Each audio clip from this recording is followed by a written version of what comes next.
partir de este momento comienza la parte editorial de Platica con Ángel, correspondiente al miércoles 6 de marzo del año 2024.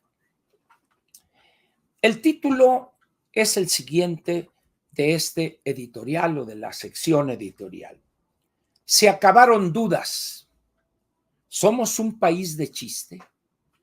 Repito, se acabaron dudas. 2 puntos.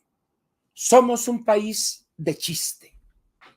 Puede usted tomarlo como interrogación o como afirmación o como admiración. Se acabaron dudas. Somos un país de chiste. O en la forma interrogativa. Se acabaron dudas. 2 puntos. ¿Somos un país de chiste? Y hay varias cosas que quiero comentar. La primera es este conjunto, esta situación que se presentó en Palacio Nacional, en la acera norte o en la cara norte de Palacio Nacional, en la calle de Moneda. Un grupo de delincuentes que bajo la cobertura de estudiantes normalistas operan desde tiempo inmemorial en México, a ciencia y paciencia de autoridades federales, estatales y municipales, llega a Palacio Nacional a querer entrar o simplemente hacer borlote y lanzan una troca de la Comisión Federal de Electricidad contra la puerta hasta que la destruyen y en ese momento empieza a exhibirse este país de chiste que somos. Un buen amigo me hizo llegar 2 videos que fueron tomados desde adentro de Palacio. Desde adentro de Palacio. Y aquello parece una película de los 3 chiflados. Una película de los 3 chiflados. No hallaban qué hacer los soldados y que fueron a traer unas bolsas donde están ahí, que el casco y eso, y corriendo y gritando y los gases lacrimógenos, y aquellos allá aventando la troca y destruyendo la puerta. Dice uno, ¿puede llamarse serio a un país donde la sede del Poder Ejecutivo y residencia además del jefe de Estado, porque así lo decidió López Obrador, la pueden violar esa seguridad, esa protección, un grupo de delincuentes encapuchados con una camioneta que seguramente se la robaron o la secuestraron o lo que sea de una empresa pública, una empresa productiva del Estado, como todavía es Comisión Federal de Electricidad, o creo que ya no es, ahora es empresa pública otra vez, y ahí van con ella y ¡pum! Y tumban aquello. Y el presidente con su mañanera, su mundo idílico al mismo tiempo que estaba sucediendo eso. Pero que no vaya a ser pasado mañana el Día Internacional de la Mujer, porque ya empezaron a llegar los trailers con las plataformas llenas de vallas y todo. Y dice uno, a ver, señores, ¿de qué se trata esto? A estos delincuentes destructores de propiedad pública y privada, llegan ahí como Juan en su casa, tumban una puerta centenaria, vamos a decirlo, y todos aquellos, oigan, señores, ¿qué no tienen ustedes seguridad alrededor de Palacio, en la Plaza de la Constitución? Dicen, aquí, Águila a Sopilote, vienen 50 o 150 ratas delincuentes que van a querer tomar eso y eso, para que se preparen o algo. No. Por eso pregunto, ¿es México hoy un país de chiste? Y yo creo que más que ser un país de chiste, es una tragedia o es una muestra de una tragicomedia. No hay gobierno, no hay quien decida, pueden entrar y no se metieron más porque no quisieron, porque no les habrían hecho absolutamente lo más mínimo.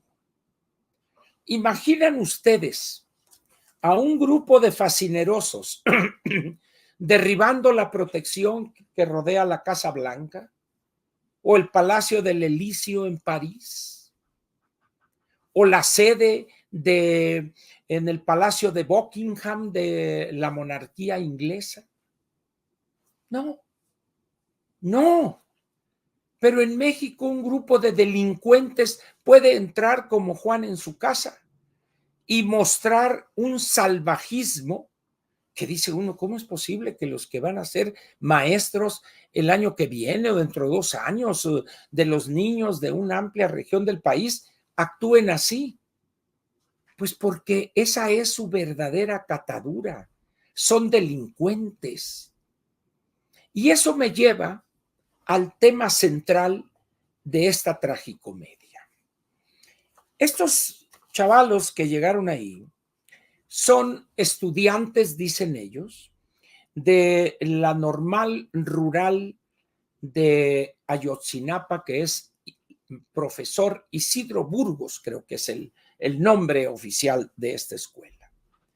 Esta escuela ha sido fuente desde hace muchos años de guerrilleros, Genaro Vázquez, Lucio Cabañas Barrientos, es Genaro Vázquez Rojas y Lucio Cabañas Barrientos, y muchos otros que ahí lo que hacen es no estudiar, delinquen, toman casetas, destruyen propiedad pública y privada, despojan a los choferes de sus unidades, sean trailers o autobuses de pasajeros, y nadie les hace lo más mínimo. Dice uno, ¿de qué patente de corso gozan estos delincuentes para destruir lo que se les antoje, para robar a la luz del día y están las fuerzas federales ahí y la orden es déjenlos? Muy bien. Pero ahora vayamos a la causa, entre comillas, que los mueve. La desaparición de 43 de sus compañeros. Miren, y ahí entra algo, por eso ligué el temor a que nos digan la realidad. ¿Ustedes piensan que los padres de esos 43 no sabían lo que hacían sus hijos? ¿Piensan ustedes que ignoraban su relación con alguno o algunos de los grupos delincuenciales en esa zona del estado de Guerrero?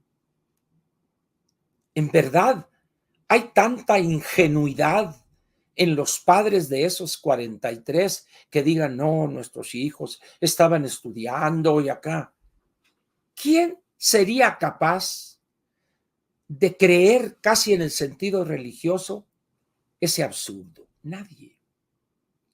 Porque los directivos de esa escuela, las familias de esos 43, aunque duela, hay que decir esto, sabían perfectamente lo que hacían, el saqueo de las casetas de peaje en las autopistas, la destrucción de propiedad pública y privada, el ataque y destrucción de parte de centros comerciales o de edificios públicos, la sede del Congreso del Estado en Chilpancingo, el saqueo de camiones de compañías de refrescos, de snacks, de papitas, de pastelitos, lo que quieran ustedes, Bimbo, Sabritas, lo que sea. Por supuesto que lo sabían, pero además lo saben desde tiempo inmemorial. Una escuela, unas instalaciones donde entra usted y en vez de ver ahí frases de algunos grandes educadores, de grandes pedagogos, no, usted ve ahí un retrato mal hecho de Genaro Vázquez y de Lucio Cabañas y que Partido de los Pobres y el socialismo. Bueno, ya ni en China popular hablan de socialismo. Pero aquí en la rural de Ayotzinapa sí están preparándose los cuadros para la revolución. No, están preparándose para delinquir posteriormente. Entonces, ¿qué pasó con esos 43? Otra vez, tiene el gobierno, tuvo el gobierno anterior y este gobierno el pánico de decirles la verdad a la sociedad mexicana y específicamente a los padres de esos 43.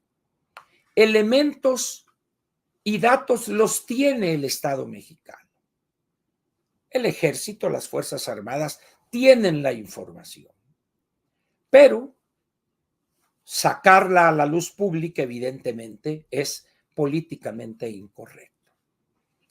Como esto sucedió en el gobierno de Peña Nieto, ¿recuerdan ustedes las exhibiciones que la actual secretaria de Gobernación, la señorita Rarotonga, andaba en los mítines? Nos faltan 43. No, señora secretaria o señorita secretaria de Gobernación, nos faltan casi 1,800,000 muertos innecesariamente por su pésimo manejo del gobierno en el cual usted participa. Nos faltan casi 200,000 producto de homicidios dolosos y no sé cuántos otros cientos de miles desaparecidos que nada se sabe. No nomás nos faltan 43, secretaria, no. Pero siempre es bueno echarle la culpa a Peña Nieto y todo. Pero ¿qué pasa ahora que son gobierno? Pues la mentira tras mentira, y estaba este señor Encinas, creo, y que acá, retrasando. Y del lado de los 43 hay un señor que es licenciado, un señor de un nombre muy raro que no me acuerdo ni cómo, pero creo que se apellida Rosales. ¿Ah? Y han convertido esto en un modus vivendi, porque es un negocio manejar el tema de los 43 que nos faltan. Pero nadie se atreve de los funcionarios que han tenido acceso a la información confidencial de quiénes eran, de qué hacían, con qué grupos delincuenciales estaban ligados y estaban al servicio de ellos. Entonces, cuando ven eso, chin, oiga, señor presidente, y si decimos esto, ¿no? Se nos viene abajo todo esto.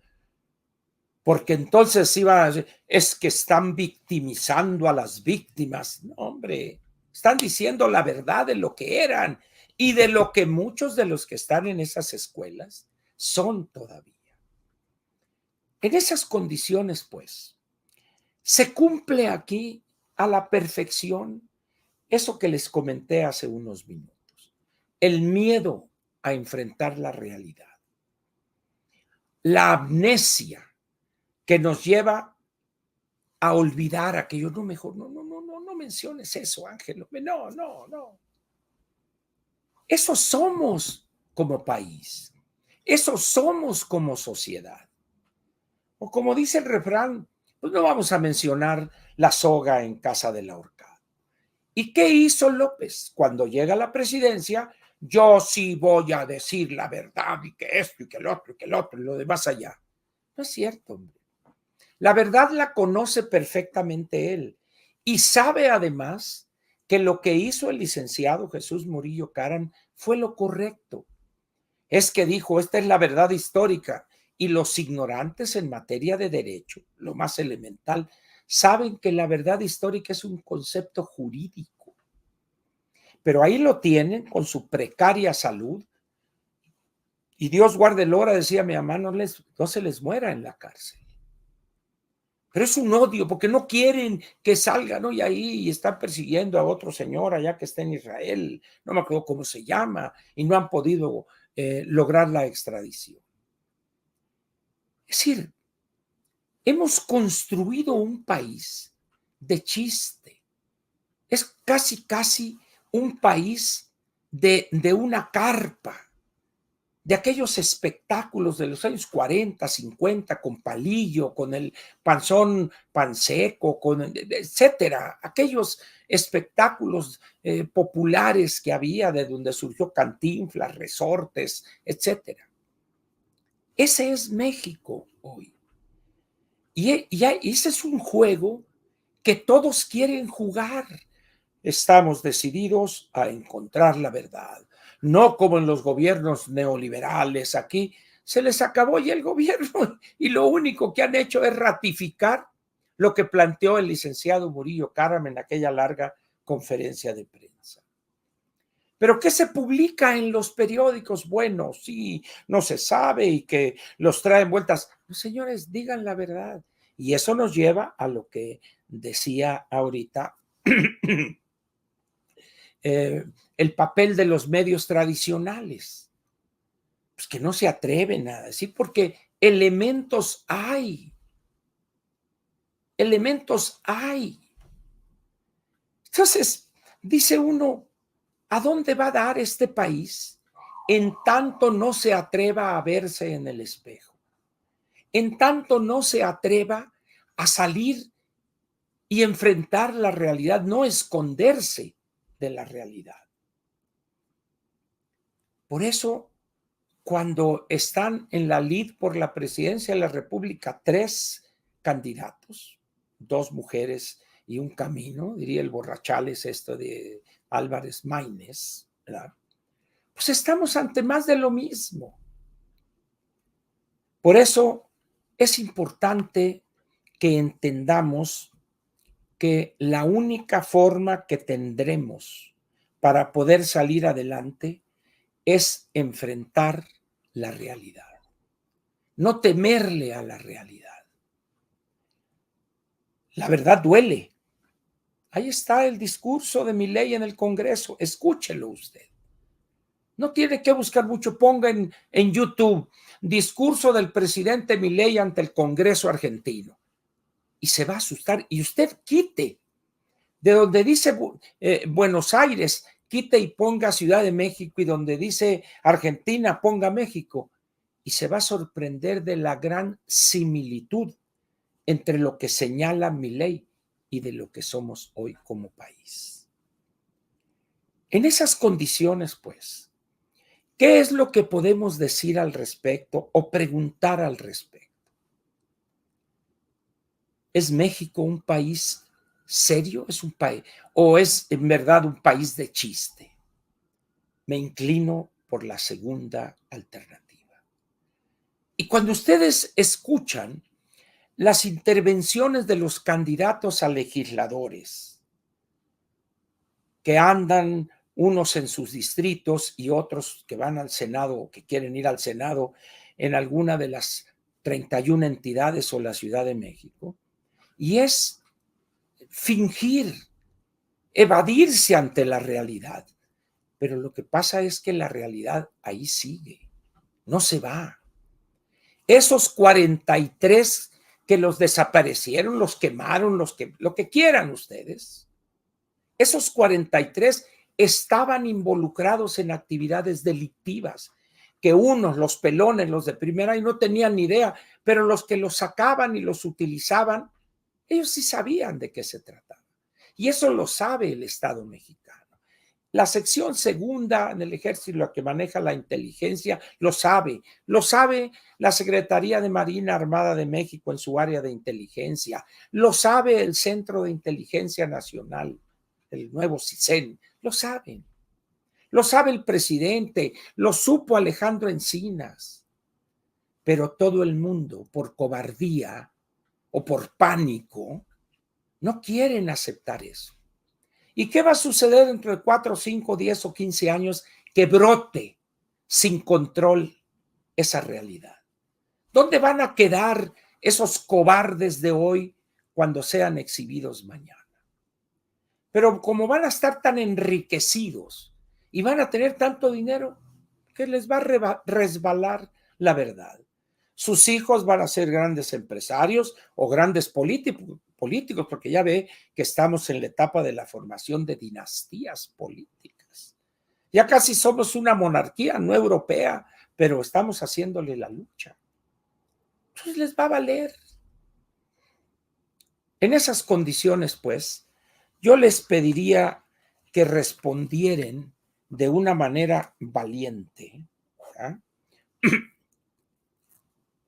¿Qué clase de país somos? Y mire usted, para abonar a ese país de chiste que somos, a raíz de estas declaraciones o estas filtraciones, sobre las aportaciones de grupos delincuenciales a las campañas políticas en las que ha participado desde hace veintitantos años el bulto.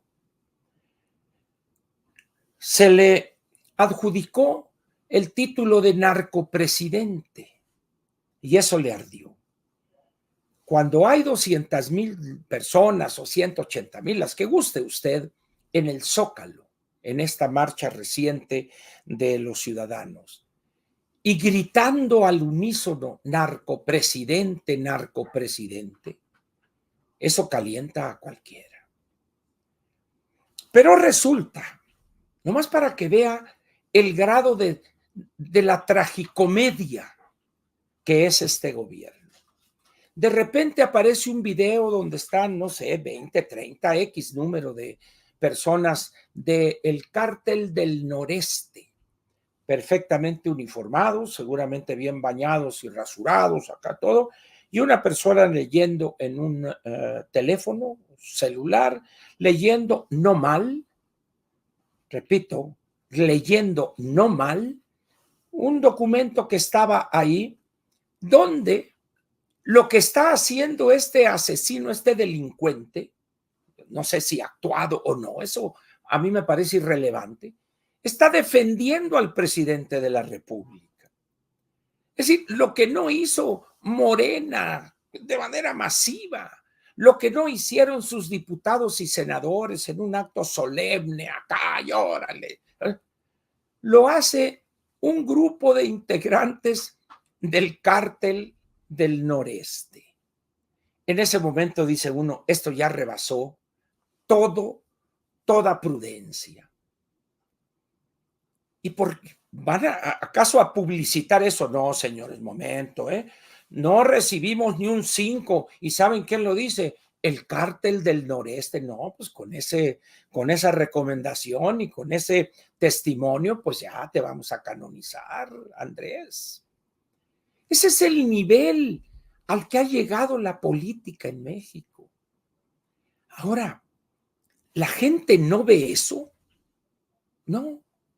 Hay una amnesia colectiva que comienza en el momento en que termina la nota o que se apaga ese video. Me olvido de eso. No, eso no es cierto. No, vamos a seguir viendo el juego. Ese es México, señores. No anden con ilusiones vanas. Ese es México y su realidad tragicómica. Ahora bien, ese país con esa realidad, ¿qué tipo de ciudadano tiene? ¿Acaso es un ciudadano consciente, enterado, informado, que dice, no, si comparo las propuestas de seguridad de la ingeniera frente a las propuestas que hace la anticientífica, es evidente que son mucho más adecuadas a la realidad, etcétera, etcétera, las de la ingeniera, y aquella es pura demagogia, o a la inversa? ¿Ustedes piensan que tenemos nosotros ese ciudadano? No lo tiene ni Dinamarca, pues, para acabar pronto. ¿Lo va a tener México? El número de ciudadanos, vamos a decir, que cumplen con los requisitos para hacerlo, en este país son muy pocos. Frente a los 98 millones y pico de ciudadanos que tienen su credencial vigente para votar. La lista nominal de electores. Entonces dice uno, de repente alguien dice, no, y vamos a ganar la ingeniera. Y dice uno, a ver, frente a esta realidad que estamos padeciendo y viendo, ¿cómo vamos a ganar? Y entonces no falta ya alguien que haga un cálculo de, es que el número que los que votaron en el 18 por esto, pero más acá, pero que ahora, pero si con este porcentaje, y acá y esto, y sube el 0 o lo bajo y no toca, y ya ganamos. No, hombre, así no funcionan las cosas en la realidad político-electoral. La verdad es que preferimos hacer ese tipo de ejercicios antes que reconocer la cruda y ofensiva realidad política, ideológica de nuestros ciudadanos. Somos ciudadanos de mentiritas. Somos un país sin ciudadanos. Somos un país con mexicanos con credencial de elector, pero eso no vuelve ciudadano, salvo por haber cumplido o satisfecho los requisitos legales. Pero ser ciudadano tiene más que ver con la mentalidad, con la disposición a participar en lo público. Pero eso no es nuevo hoy en el planeta. Vean, volteen a Estados Unidos. ¿Cómo es posible que decenas de millones de mexicanos hayan borrado el tape, borrado la cinta de lo que pasó, esto que hizo Trump cuando perdió la elección? Dice uno, ¿cómo es posible esto? Pues sí, sí es posible. Y si es posible allá, que están supuestamente más informados, imaginen ustedes aquí en México. ¿Por qué allá, ante los resultados económicos, la gente minimiza la labor del presidente Biden y apoya a Trump? ¿En cabeza de quién cabe que va a subir los aranceles a los productos chinos en 500% y eso? Pues digo, ni que los chinos estuvieran mancos, hombre. Si no pudo lograr gran cosa en materia de comercio exterior hace 5 años o 6, a la mitad de su encargo, pues menos lo va a poder lograr mañana o pasado. En esas condiciones, pues, ¿por qué no empezamos a dejar de lado las ilusiones y tratamos de acercarnos, así fuere un poquito, a la realidad? Yo sé que hay personas que tienen una fe casi ciega, porque no es un producto del raciocinio, en la victoria de tal o cual candidata. Respetable su opinión, pero no comparto ese punto de vista, pero lo respeto, ¿no? Eso me ha creado y generado muchos problemas, pero bueno, pues ni que fuera uno monedita de oro, diría Cuco Sánchez al respecto. Ahora bien,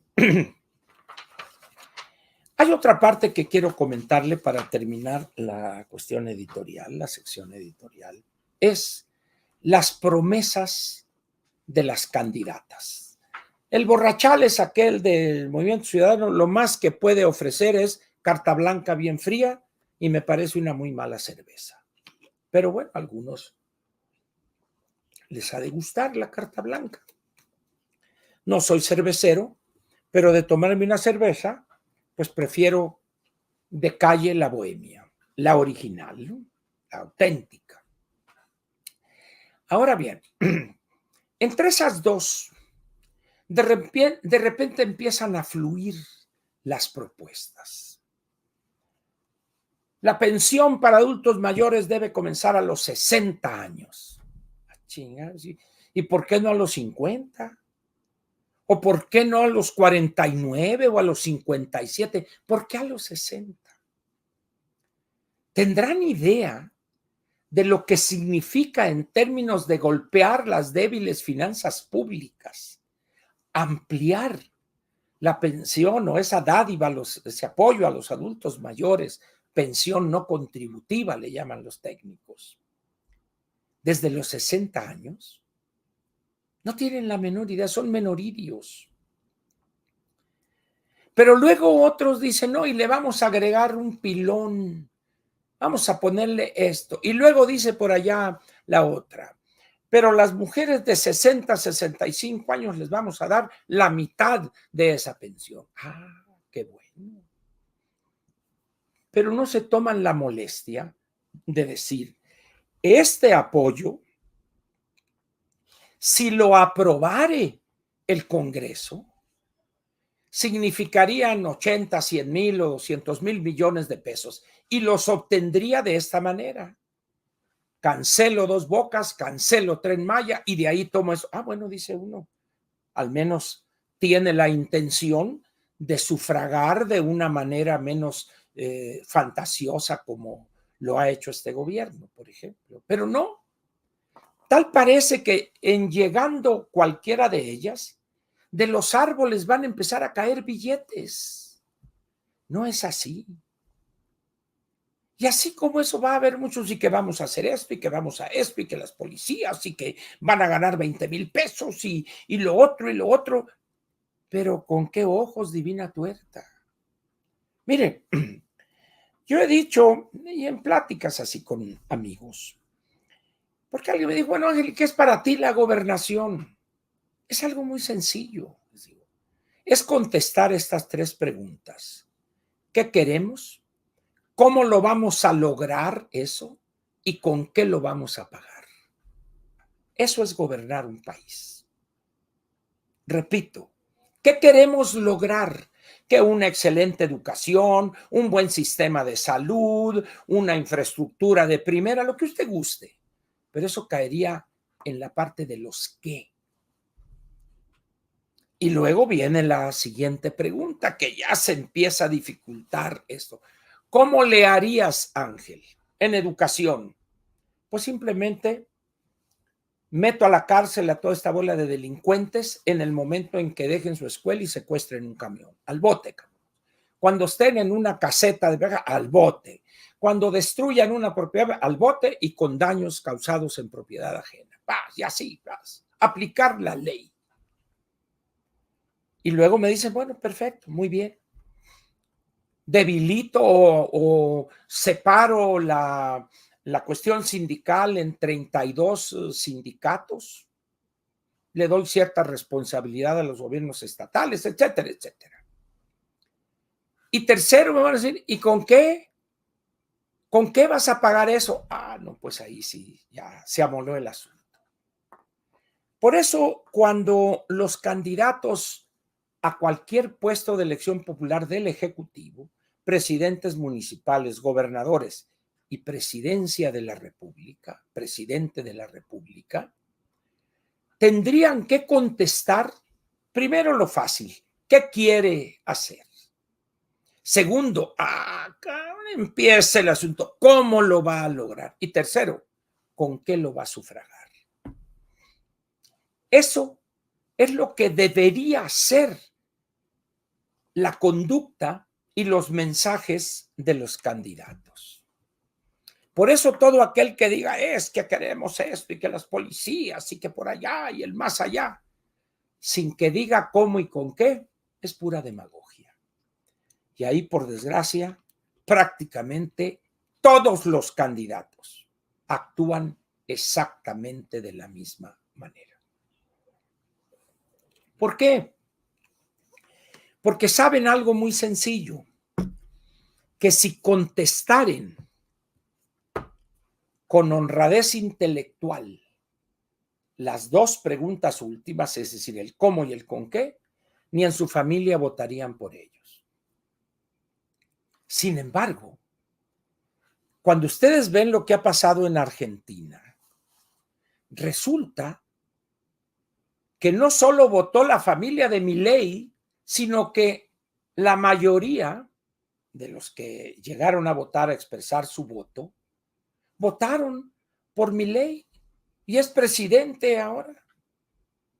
No siempre es cierto eso de que es que si digo la verdad, nadie va a votar por mí. Es al revés. Este país está tan confundido, hay tanta mentira que nos ha aplastado por decenios, que ya necesitamos que alguien llegue y diga, señores, esta es la verdad del país.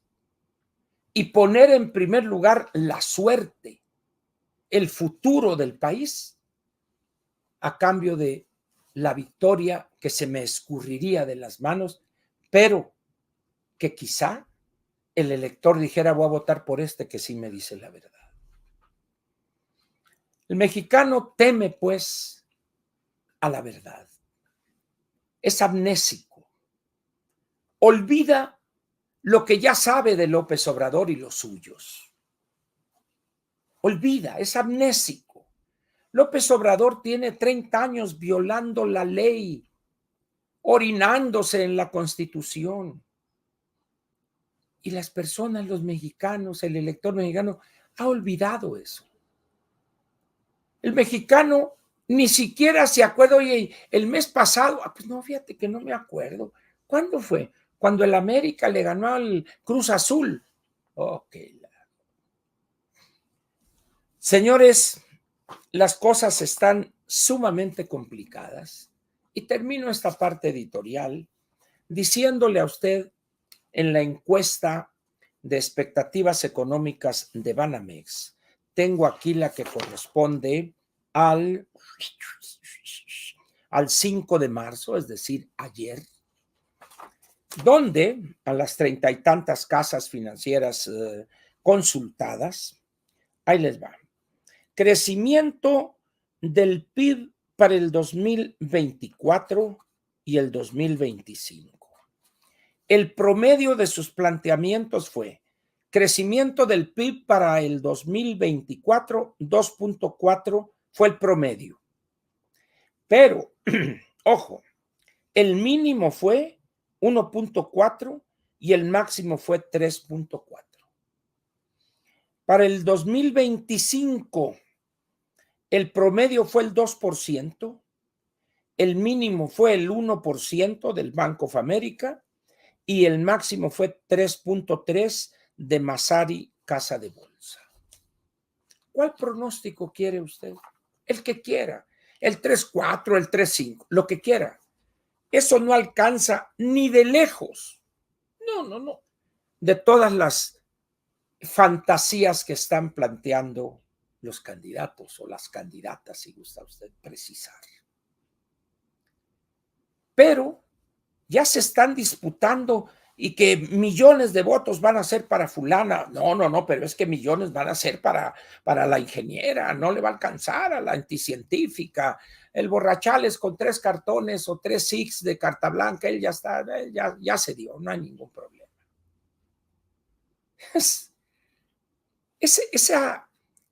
Ese país con esos ciudadanos puede aspirar a salir adelante. Puede aspirar realmente a dejar este estado de atraso, de marginación y miseria de decenas de millones de mexicanos. Imposible. Sin embargo, bueno, hay personas que prefieren aceptar eso, que prefieren creer en eso casi como acto de fe, acto religioso. Sin embargo, la realidad no hace caso de eso. Aquí termina la sección editorial de Platica con Ángel, correspondiente al miércoles 6 de marzo del año 2024.